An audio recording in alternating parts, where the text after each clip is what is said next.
मैं सावधान कर देता हूं।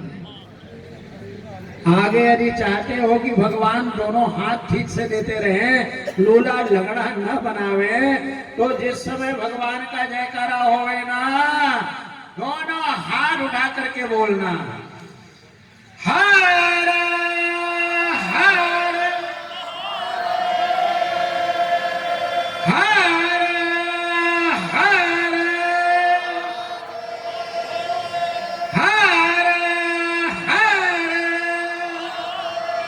हाँ, जिनको हाथ दिया हो खड़ा कर ले, जिनको नहीं दिया हो खड़ा नहीं करे। बोलो शंकर भगवान की। पूर्व संध्या और उत्तर संध्या, इसको बारे में बतलाए। वही संध्या मेधा तिथि के उस कुंड से निकल करके दिव्य कन्या के रूप में प्रकट हुई। महाराज चमचमाती हुई, महाराज विद्युत की तरह लाल रंग की, बिल्कुल ऐसे उसकी आभा देखने वाली थी। जैसे ही वह कन्या उस एक कुंड से धीरे धीरे प्रकट होने लगी, तो मेधातिथि ने हाथ फैला करके कहा, मेरी पुत्री यज्ञ से पैदा हुई मेरी पुत्री है। और उसको अपने गोद में बैठा लिया, अपने गले से लगा लिया। बोले ये मेरी बेटी है, ये कभी भी धर्म का अवरोध नहीं करेगी, इसलिए इसका नाम अरुंधति होगा। अरुंधति महासतियों में आती है। नर रुणद्धि यतो धर्मम, शिवपुराण में लिखा है। कभी भी किसी भी स्थिति के अंदर महाराज धर्म का अवरोध न होने देवे। यदि अरुंधति का नाम भी लो तब भी आपका धर्म परिपूर्ण हो जाएगा, इसलिए उनका नाम अरुंधति पड़ा। ऐसे तो हमने कई अर्थ इसके किए हैं, एक दो आपको बता देता हूं।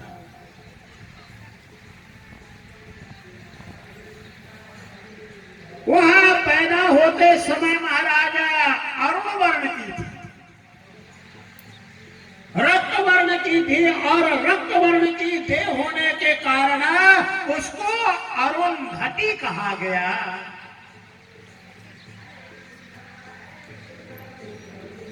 उसी अरुंधति को युवती अवस्था प्राप्त होने पर उस समय भगवान शंकर ने एक आज्ञा दी थी। आज्ञा यह दी थी कि यज्ञ कुंड में प्रवेश करते समय जिस मनुष्य का तुम ध्यान करेगी, जिस पुरुष का ध्यान करेगी, वही तुम्हें अगले शरीर से पति के रूप में प्राप्त होगा। उस संध्या ने जिस समय यज्ञ कुंड के अंदर प्रथम पांव रखा, तो उसी ब्रह्मचारी का स्मरण किया जो ब्रह्मचारी उनको चंद्रभागा नदी के अंदर मिला था। वह ब्रह्मचारी कौन था महाराज? वशिष्ठ जी महाराज। वशिष्ठ जी महाराज, क्योंकि ये शरीर संपूर्ण हो गया, खत्म हो गया, तो अब शरीर का संबंध ही भाई बहन का होता है, जीव का संबंध भाई बहन का नहीं होता।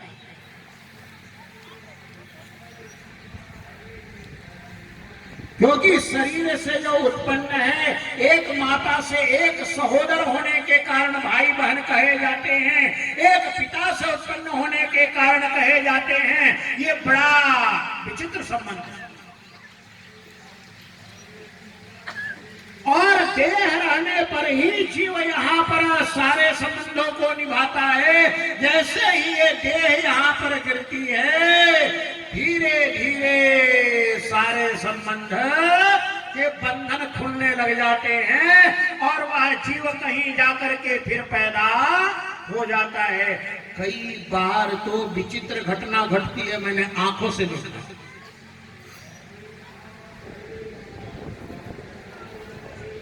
एक बार बंबई में मैं शिव महापुराण की कथा कर रहा था।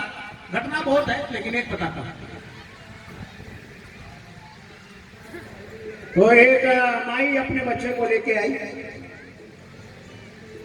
उसने प्रणाम कराया बच्चे से। वो पहले भी आती थी मेरे पास, बोले महाराज इसको सिखाओ मेरे को मां बोले। ये लड़के ने जब से जो है ना जुबान खोला है, ये मेरे को मां नहीं बोलता। मैंने कहा भाई कुछ तो बोलता होगा। बोले पता नहीं इसको कहा बचपन से ही भाभी बोलने की आदत है। ये बचपन से ही मुझे भाभी भाभी कहता है। तब हमने कहा तुम्हारे घर में कोई घटना घटी थी? बोले हाँ महाराज, मेरा जवान कुंवारा देवर नदी में नहाने गया था और नदी में नहाते समय वह डूब करके मर गया।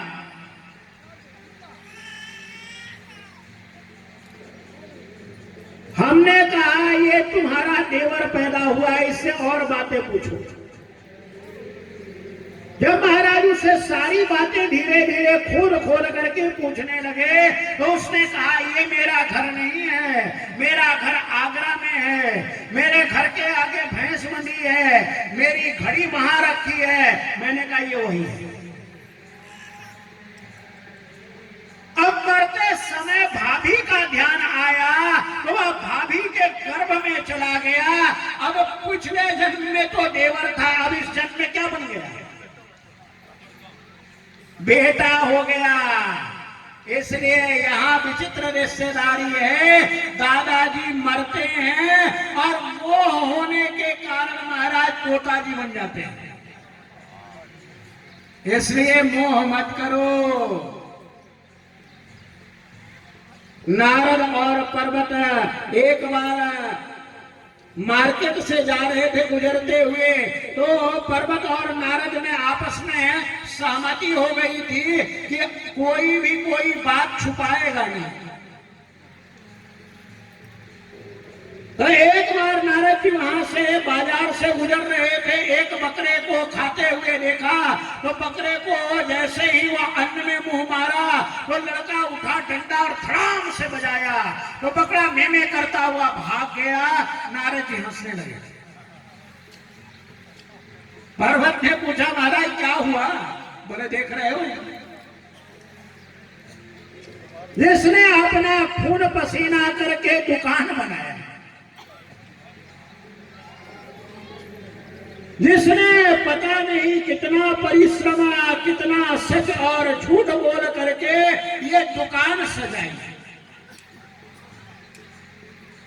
इतना बड़ा दुकान बना दिया, इतना बड़ा गोदाम बना दिया और उसे आज एक मुट्ठी चावल भी सुलभ नहीं है। बोले क्या मतलब? बोले ये जो लड़का बैठा है ना, इसका ये बाप है बकरा।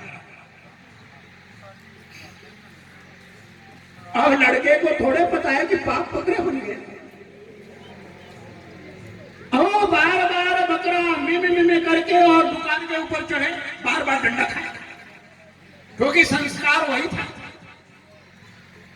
और उसके अंदर तो महाराज ये लगे कि ये मेरी दुकान है, मैं अपना माल खा रहा हूं। लड़का सोच रहा है कि बकरा खा रहा है। ये संसार में महाराज मैं करते करते सब मर गए, आज तक किसी का कुछ हुआ नहीं। जिसने भगवान का नाम लिया उसी का कल्याण हुआ। चाहे जितनी जोड़ लो, एक कौड़ी जोड़ो या एक खरब जोड़ो,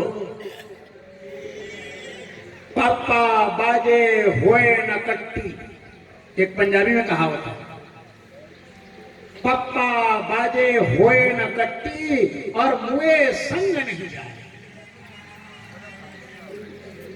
मतलब पाप किए बिना बहुत धन इकट्ठा नहीं होता है। लेकिन कितना भी धीरू भाई अंबानी बन जाओ, यहाँ जैसे ही शरीर आपका छूटा तो जो आपने पुण्य कर्म किया वही आपके साथ जाएगा। धरती का कोई भी ऐश्वर्य आपके साथ नहीं जाएगा।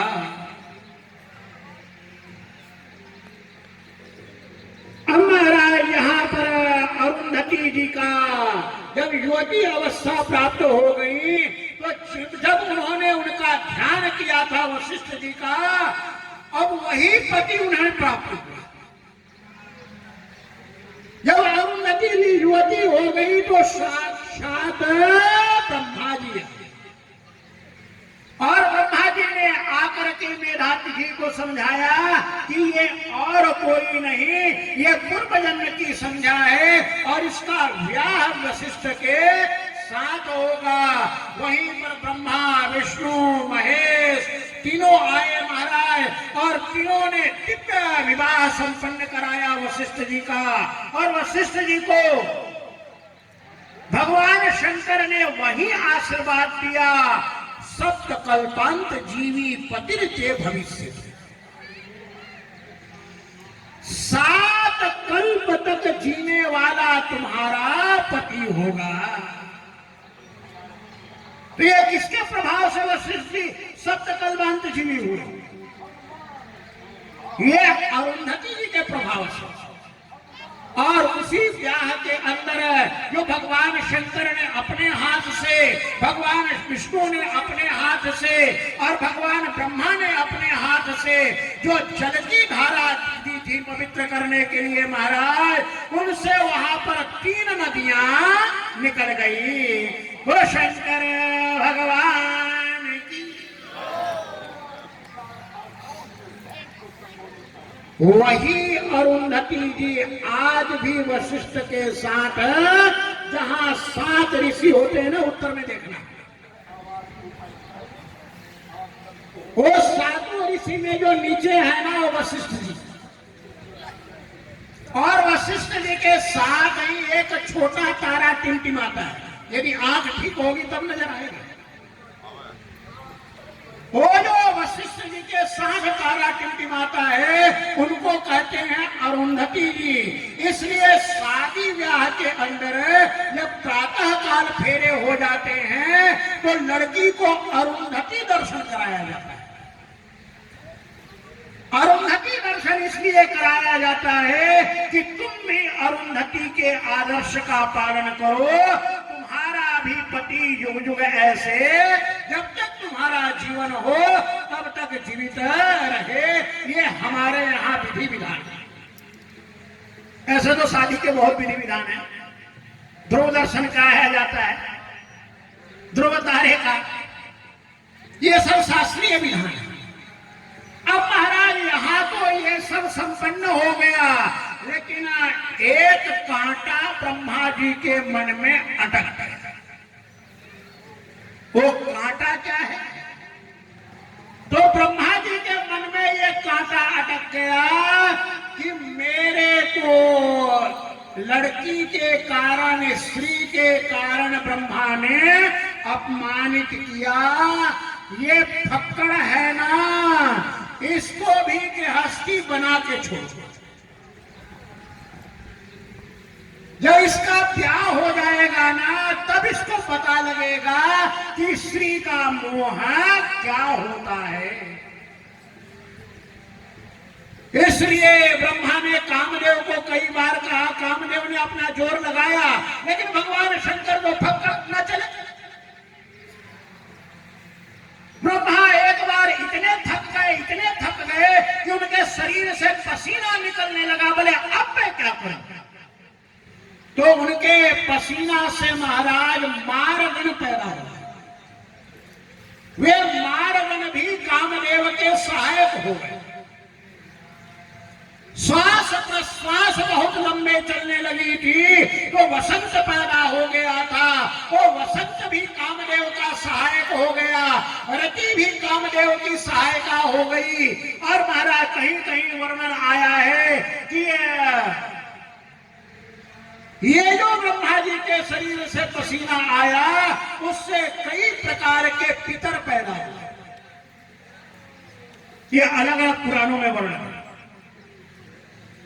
अब ब्रह्मा जी अपना सिर पकड़ के बैठ गए, इसको नीचा कैसे दिखाए, इसको नीचा कैसे दिखाए। कामदेव ने कहा महाराज आप मेरे को बार बार भेजते हो, ये बताओ मेरे बाण तब काम करते हैं जब कोई स्त्री हो उसके पास। वो तो भस्म लगा के, राख लगा के और शमशान में बम बम बम बम बम बम बोले बोलते रहता है। अरे कोई स्त्री हो, किसी स्त्री की रचना करो और रचना करोगे तब ना उसको मोहित करूंगा। ब्रह्मा ने कहा ये बात पहले क्यों नहीं बताई? बोले काम का प्रभाव तो तब होगा जब उसके मन में अनुराग पैदा होगा। तो ब्रह्मा जी विचार करने लगे, अब मैं क्या करूं, अब मैं क्या करूं। दक्ष प्रजापति को कहा बेटा तू जाकर के सृष्टि का विस्तार कर। दक्ष प्रजापति भी वैसे ही निकले। 10,000 हरव्यासों को बनाया, लड़कों को बनाया और 10,000 बना करके और उनको कहा बेटा जाओ श्वेत सागर के समीप और वहां जाकर के और तपस्या करके मेरी सृष्टि का विस्तार करो। अब एक है नारद जी, और जब नारद जी आते हैं तो कैसा बीना बजाते हैं भाई? तो जरा नारद जी की बीना भी बजा करके और श्रीमन नारायण का कीर्तन तो सुना दो। श्रीमन नारायण नारायण नारायण ताली बजा के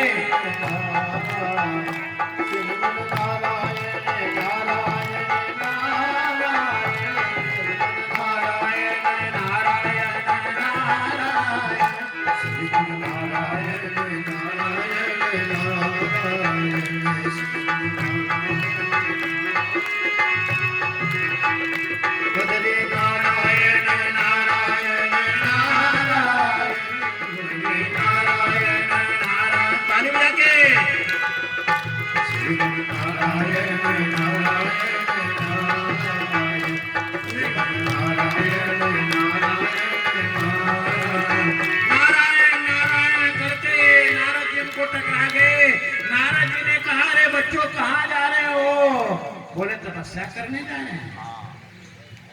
अरे बोले तपस्या तो करने जा रहे हो, किसके बच्चे हो?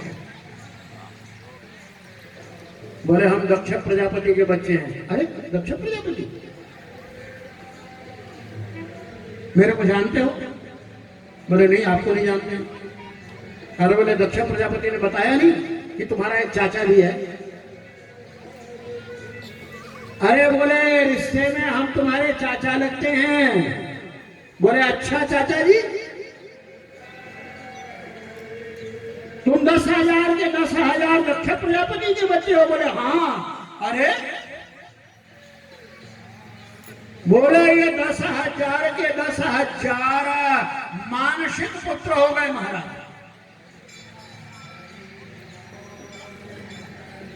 अभी ये 10,000 तपस्या करके सृष्टि का विस्तार करेंगे।